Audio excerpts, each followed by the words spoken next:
Today we've got 2¼ inch maple hardwood flooring, original to the home, and we're going to use the Workmaster Rasp. Take it down to a new surface and seal it back up.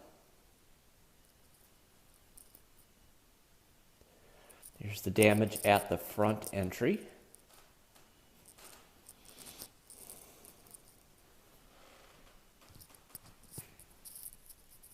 And as we move into the living room,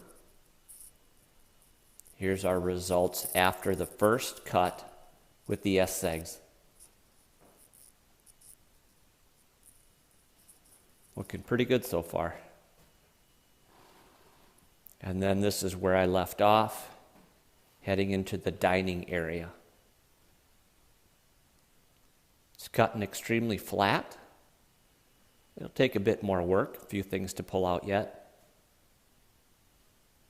Overall, we're looking pretty good.